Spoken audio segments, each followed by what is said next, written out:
નમસ્તે મિત્રો, આપનું સ્વાગત છે અમારી ચેનલ ગુજરાતી ન્યૂઝ પર। તો ચાલો શરૂ કરીએ આજના તાજા સમાચાર। નમસ્કાર। ચાલો આજે એક એવી અનોખી ચૂંટણીની વાત કરીએ જ્યાં ગરમીનો પારો 48 ડિગ્રીએ હતો પણ લોકોનો ઉત્સાહ એનાથી પણ વધારે હતો। આ છે બોટાદની એ ચૂંટણીની કહાણી જ્યાં ગરમી અને ગૌરવ વચ્ચે જંગ જામ્યો હતો। તારીખ હતી 26 એપ્રિલ 2026। ગુજરાતમાં તો જાણે આકાશમાંથી આગ વરસી રહી હતી। ખાસ કરીને બોટાદમાં તાપમાન 48 ડિગ્રી સેલ્સિયસને આંબી ગયું હતું। હવે આવી કાળઝાળ ગરમીમાં ઘરની બહાર નીકળવાનું પણ કોણ વિચારે? તો સવાલ એ જ છે કે આવી ભીષણ ગરમીમાં મત આપવા માટે કોણ જાય? સામાન્ય રીતે તો એવું જ લાગે કે મતદાન ખૂબ ઓછું થશે, પણ બોટાદમાં જે થયું એણે બધાના અનુમાન ખોટા પાડી દીધા। આ સવાલનો જવાબ આપણને મળે છે બોટાદ જિલ્લાના એક ખાસ ગામમાં, જેનું નામ છે નાના પાળિયાદ। અહીંના લોકોએ ગરમીની સહેજ પણ પરવા કર્યા વગર મતદાન મથકો પર એવી ભીડ લગાવી કે બધા જોતા જ રહી ગયા। પણ આવું બન્યું કેમ? હવે જુઓ, આટલા ઉત્સાહ પાછળ કોઈ મોટો રાષ્ટ્રીય મુદ્દો કે કોઈ મોટી જાહેરાત નહોતી। કારણ તો એકદમ સ્થાનિક અને અંગત હતું। વાત હતી એક જ ગામની અને એ જ ગામના ત્રણ ઉમેદવારોની, અને આ જ વાતથી આખી ચૂંટણી રોમાંચક બની ગઈ।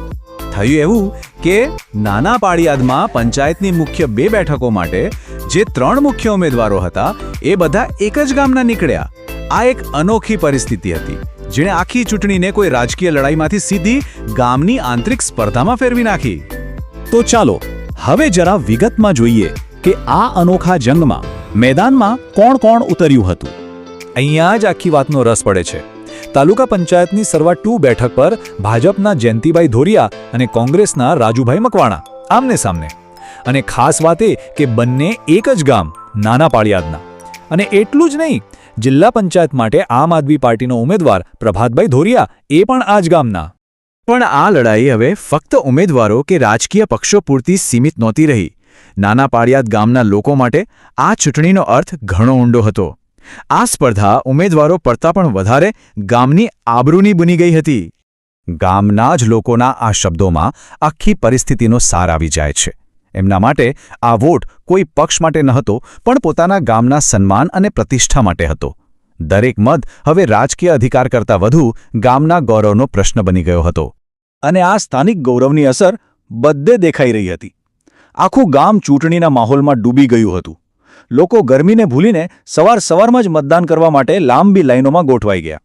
સ્પષ્ટ હતું કે આ લડાઈ રાજકારણ કરતાં વધુ ગામની પ્રતિષ્ઠાની હતી। તો મતદાનનો દિવસ તો પૂરો થયો, પણ વાર્તા હજી બાકી છે। હવે ઉમેદવારો અને ગ્રામજનો માટે શ્વાસ અદ્ધર કરી દેનારી રાહ જોવાનો સમય શરૂ થયો છે। 26 એપ્રિલે મતદાન થયું અને હવે પરિણામ માટે છેક 28 જૂન સુધી રાહ જોવી પડશે। આ લગભગ 2 મહિનાનો ગાળો ઉમેદવારો અને એમના સમર્થકો માટે કેટલો ઉત્સુકતા ભર્યો હશે એનો તો આપણે અંદાજ જ લગાવી શકીએ। આખા ગામની નજર બસ એ જ તારીખ પર છે। બસ 28 જૂને જ એ રહસ્ય પરથી પડદો ઉઠશે કે નાના પાળિયાદ ગામનું સમર્થન કોને મળ્યું। ત્યારે જ ખબર પડશે કે કોની મહેનત રંગ લાવી અને ગામ લોકોએ કોને પોતાના પ્રતિનિધિ તરીકે પસંદ કર્યા। નાના પાળિયાદની આ ઘટના આપણને એક બહુ મોટો સવાલ પૂછે છે। જ્યારે ચૂંટણી રાષ્ટ્રીય મુદ્દાઓથી હટીને ગામની ગલીઓ અને સ્થાનિક ગૌરવ પર કેન્દ્રિત થઈ જાય છે, ત્યારે શું એ ખરેખર આપણી લોકશાહીને મજબૂત બનાવે છે? આ સવાલ પર વિચારવા જેવું ખરું।